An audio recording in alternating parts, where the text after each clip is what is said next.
When the Russia-Ukraine conflict began 4 years ago, few anticipated it would become the bloodiest war in Europe since World War II. The numbers that have emerged paint a staggering picture of human loss on both sides. As of early 2026, combined casualties for both nations are estimated to approach 2 million people. Many thought this would be over in days, but the true death toll may be even worse than we realize. So why are the actual numbers so hard to pin down? Well, let's resume at the beginning. When Russia invaded Ukraine on February 24, 2022, both Moscow and Kiev were tight-lipped about their losses. Russia characterized the operation as a special military operation and insisted that casualties were minimal. Ukraine, fighting for its survival, had every reason to keep its numbers close to its chest to avoid demoralizing its population and military. By the end of 2022, Western intelligence agencies began releasing estimates that shocked many observers. The United States assessed that Russia had suffered somewhere between 100,000 and 120,000 casualties in the first 10 months of fighting alone, which includes both killed and wounded. Ukraine's losses were estimated to be similar during the same period. These were numbers not seen in European conflicts since the massive battles of World War II, but 2023 would prove even deadlier. As the war settled into a grinding attritional struggle, casualty rates actually accelerated. The British Ministry of Defense estimated in early 2023 that Russia was losing around 700 soldiers per day, somewhere between 200 and 300 more than in 2022. That's the equivalent of an additional battalion being wiped out every 3 to 4 days. By mid-2023, U.S. officials were estimating that combined casualties for both sides had already surpassed 500,000 people. 500,000 human beings were killed or wounded in just over a year of fighting. The battle for Bakhmut alone, which raged from August 2022 through May 2023, is the perfect instance of just how much death was in the conflict. Russia's Wagner Group mercenaries, many of them recruited directly from prisons and other parts of the world, mostly in third world countries, were sent in wave after wave to overwhelm Ukrainian positions. The tactic worked eventually, but at a horrific cost. Conservative estimates suggest Russia lost over 20,000 men just to capture a single city that had limited strategic value. Then came 2024, and the bloodshed intensified even further. Russia shifted to what military analysts call meat grinder tactics. Small squads of poorly trained soldiers would be sent forward to probe Ukrainian defenses, drawing fire and revealing positions. Artillery and drones would then hammer those positions before the next wave of infantry advanced. It was brutally effective at identifying targets, but it consumed Russian manpower at an alarming rate. By April 2025, then Supreme Allied Commander Europe General Christopher Cavalli estimated that Russia had suffered more than 790,000 killed or injured. The British Ministry of Defense put the number even higher, at over 1 million casualties by June 2025. The discrepancy in these estimates is due to ample challenges in tracking casualties. Neither side is willing to provide exactly accurate information, and different methodologies produce different results. Ukraine's losses, while smaller in absolute numbers, were proportionally devastating given its much smaller population and military. President Zelensky stated in February 2025 that over 46,000 Ukrainian soldiers had been killed, with 380,000 wounded. However, he noted that approximately half of the wounded had recovered and returned to active duty, which complicated the casualty count even further. Now we're in 2026, 4 full years into the conflict, and the numbers have become truly astronomical. According to a comprehensive analysis published by the Center for Strategic and International Studies, or CSIS, in late January 2026, Russia has suffered approximately 1.2 million casualties since February 2022. That includes between 275,000 and 325,000 killed in action. In 2025 alone, Russia lost roughly 415,000 soldiers, averaging nearly 35,000 casualties per month. December 2024 actually marked Russia's deadliest month of the entire war, with an average of 1,570 casualties per day. Ukraine's total casualties are estimated at between 500,000 and 600,000, with 100,000 to 140,000 killed. That means the combined death and injury toll for both nations is hovering somewhere around 1.8 million people. At current rates, CSIS predicts that number will cross 2 million by spring 2026. To put these numbers in perspective, Russia's battlefield fatalities in Ukraine are more than 17 times greater than Soviet losses in Afghanistan during the entire 1980s. They're 11 times greater than Russia's casualties during both Chechen wars combined. In fact, Russia has lost more soldiers in Ukraine than it did in all conflicts combined since World War II, and no major power has suffered anywhere near these casualty numbers in any war since 1945. But here's where things get murky. These are estimates, not confirmed numbers, and there's a reason for that. Both Russia and Ukraine have strong incentives to manipulate the narrative around casualties. Russia wants to convince its population that the special military operation is going according to plan and that losses are acceptable. Meanwhile, Ukraine needs to maintain Western support and domestic morale, which means carefully managing the flow of information about its own losses. Russia's approach has been systematic suppression. The Kremlin classifies all military casualty data as state secrets. Independent journalists who report on losses face up to 15 years in prison. Even using the word war instead of special military operation can result in prosecution. Major independent media outlets like Echo Moskva and Dust were shut down early in the conflict. Foreign agent laws have effectively silenced most investigative reporting. The Russian government controls the narrative through state-run media and extensive bot networks. They frequently inflate Ukrainian casualties while drastically underreporting their own. For example, in December 2024, a source from Russia's Ministry of Defense claimed that Ukraine had suffered almost 1 million casualties, while Russia itself had lost only a fraction of that number. These claims are demonstrably false, but they showcase Russia's willingness to ignore the truth for political gains. President Vladimir Putin has framed the war as a continuation of the Great Patriotic War against Nazi Germany, leveraging historical trauma to justify current losses. This narrative resonates with many Russians who remember the 27 million Soviet citizens who died defeating Hitler. If their grandfathers could sustain those losses to defeat fascism, then by Putin's logic, modern Russia can accept casualties to defeat Ukrainian Nazis. The Kremlin also spends enormous sums on compensation payments to families of dead and wounded soldiers. In 2024 alone, Russia allocated over 1.2 trillion rubles, roughly $15.3 billion for these payments. This serves a dual purpose. It provides financial support to families who might otherwise protest the war, and it allows the government to track casualty numbers internally while keeping them hidden from the public. Ukraine's approach is more nuanced. Kiev initially kept casualty figures tightly controlled to prevent Russia from gaining intelligence advantages.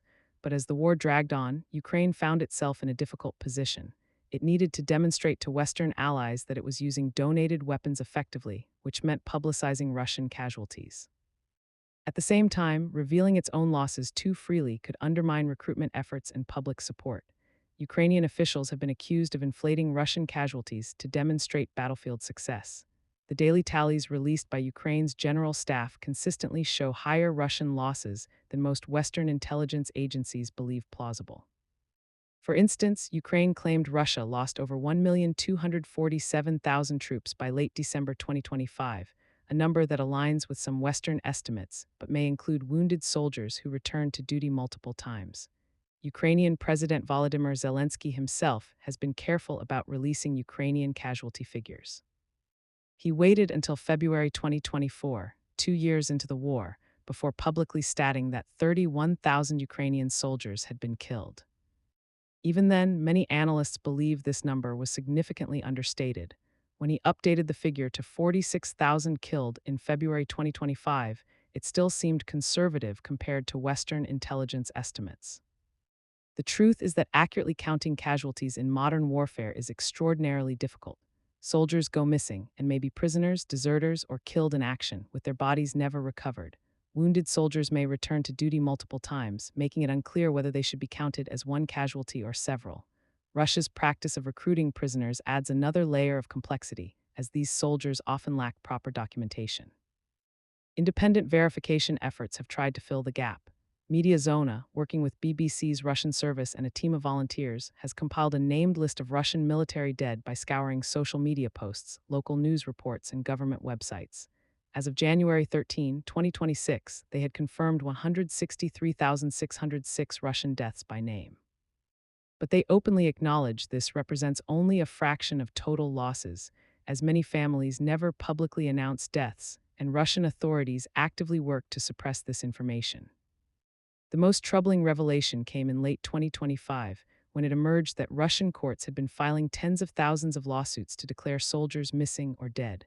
By early December 2025, Mediazona had identified approximately 88,000 such court claims. Then, on December 26, 2025, Russian courts began systematically deleting these records from public databases. Defense Minister Andrei Belousov inadvertently revealed the scale of the problem when he stated that 48% of the total number of missing persons, every second person, had been found. If roughly 90,000 lawsuits represent half of all missing soldiers, that suggests there are at least 180,000 bodies left unrecovered on Ukrainian battlefields. But if Russia is losing soldiers at this catastrophic rate, where are all these men coming from? Well, before we dig into that, a reminder that the military show is publishing new videos every day, so if you like in-depth analyses like this, make sure to hit the subscribe button. Now, to understand the true scale of casualties, we need to look at the numbers before and after, which reveals something that's practically unique to this conflict. Russia has essentially burned through its entire pre-war professional military force and has transitioned to a mass mobilization army. When Russia began its invasion in February 2022, it deployed roughly 190,000 soldiers. These were supposed to be Russia's best professional contract soldiers, elite airborne units, Spetsnaz special forces. The plan was for a rapid advance to seize Kyiv and decapitate the Ukrainian government within days or weeks. Well, we know how that turned out. By mid-2022, Putin could either admit defeat or double down. He chose the latter. In September 2022, Russia announced a partial mobilization of 300,000 reservists. In practice, this mobilization disproportionately targeted ethnic minorities and men from Russia's poorest regions, the Far East, Siberia, and the North Caucasus. Minority groups ended up suffering casualty rates far exceeding their population percentages. But even 300,000 new soldiers weren't enough to replace the losses, so Russia turned to increasingly desperate measures. Prisoners, including convicted murderers and rapists, were offered freedom in exchange for 6 months of combat service. The Wagner Group alone recruited over 48,000 convicts from Russian prisons, many of whom were sent into the meat grinder at Bakhmut.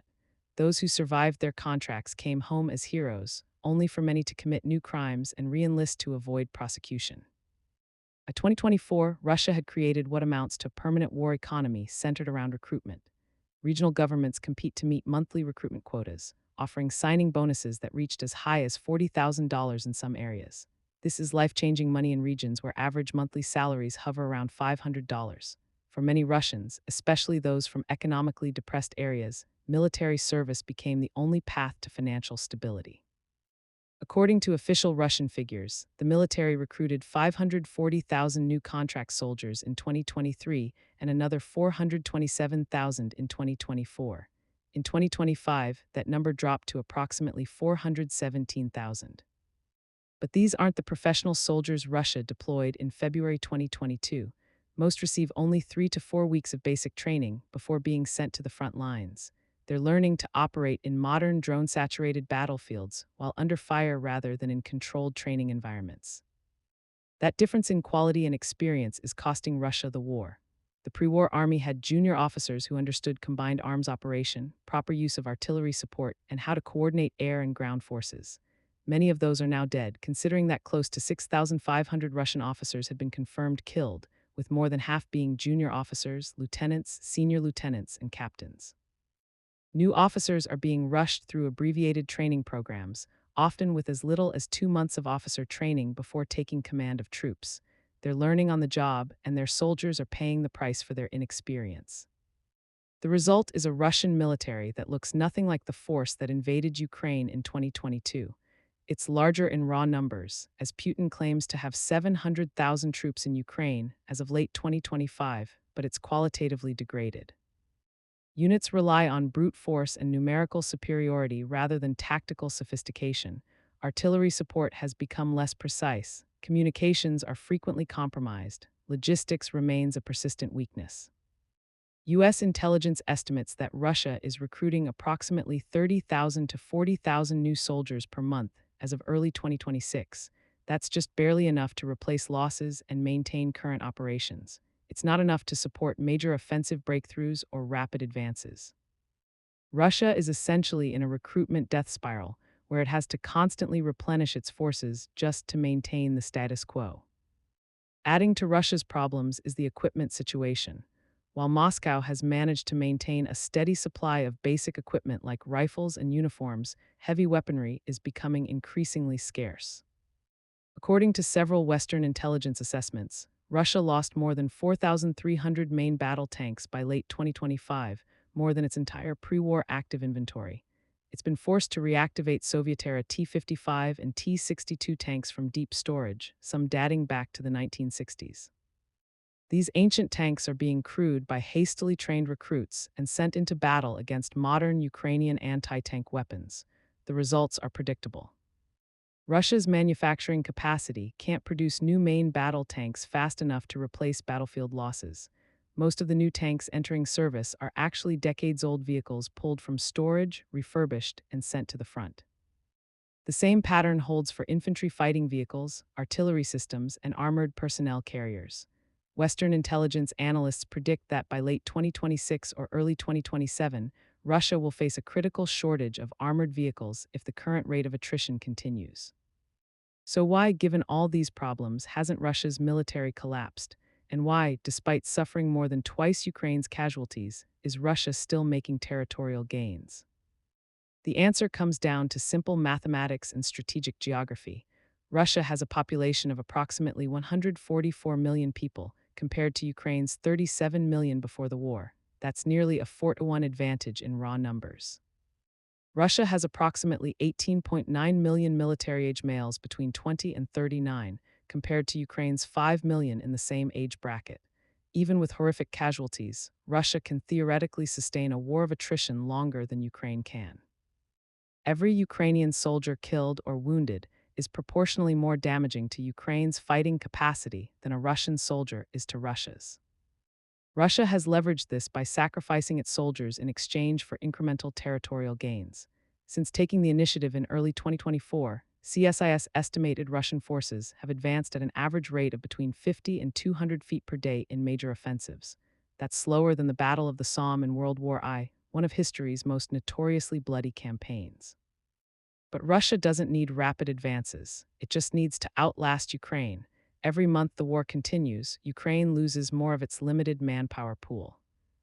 Every casualty Ukraine suffers is harder to replace than a Russian one. Moscow bets that eventually, Ukraine will run out of soldiers willing to fight, or Western support will waver, or both.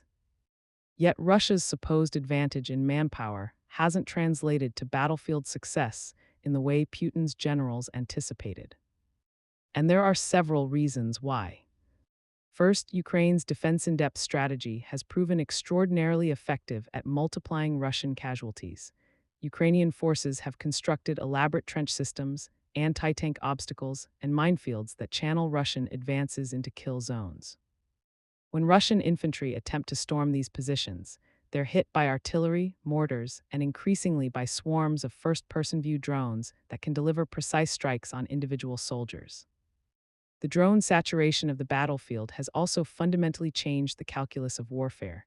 At 10 miles of the front line, vehicle movement has become nearly suicidal due to constant drone surveillance. Second, Russia's centralized command structure has proven catastrophically inflexible. Local commanders lack the authority to make tactical adjustments without approval from higher headquarters. This creates delays that Ukrainian forces exploit ruthlessly. By the time Russian units receive permission to change their approach, Ukrainian defenders have already adapted. Third, Russia's logistics system remains fundamentally broken. Ammunition gets through, fuel arrives eventually, but coordination between different types of units is poor. Artillery support is often poorly synchronized with infantry advances. Air support, when it comes, isn't effectively integrated with ground operations. The combined arms competence that Russian doctrine supposedly emphasizes has largely failed to materialize. Fourth, morale is a persistent problem. Soldiers recruited with cash bonuses and rushed to the front line with minimal training don't fight with the same motivations as Ukrainians defending their homeland. Russian units have suffered from mass surrenders, particularly during Ukraine's incursion into the Kursk Oblast, where over 1,000 Russian soldiers were captured in the first few months of operations. The Kursk offensive illustrates just how badly Russia has been faring when it comes to meaningful strategy and logistics. When Ukraine invaded Russian territory in August 2024, it took Russia over a month to organize a counterattack. Moscow was forced to pull units from other sectors of the front, creating temporary vulnerabilities that Ukraine exploited. Russia even resorted to deploying approximately 11,000 North Korean troops to help retake its own territory. The fundamental problem is that Russia is fighting a 20th century war of attrition in a 21st century battle space. Its advantages in manpower and industrial capacity are being systematically negated by Ukrainian tactical innovation, Western technological support, and the revolution in drone warfare. Ukraine, despite having far fewer soldiers and less equipment, has consistently outinnovated its larger opponent. Ukrainian forces pioneered the use of commercial drones modified for military purposes. They developed electronic warfare systems that can corrupt Russian navigation signals. They improved fiber optic controlled drones that are immune to jamming. They've turned consumer electronics into precision guided weapons. At the same time, Russia is becoming a second tier power even as it exhausts itself trying to conquer a neighbor. Its economy is under severe strain, manufacturing is declining, inflation remains stubbornly high. Economic growth slowed to 0.6% in 2025. The defense industry faces critical shortages of components, many of which have been imported from the West before sanctions took effect. The true death toll of the Ukraine war is the erasure of futures, the destruction of potential, the permanent scarring of two nations. Whether the final count is 1.5 million, 2 million, or more, each number represents a human being who will never go home. That's the real cost of this war, and it's a price that both Russia and Ukraine continue to pay every single day. For more on the Russia-Ukraine conflict and global geopolitics, subscribe to the Military Radio for daily updates.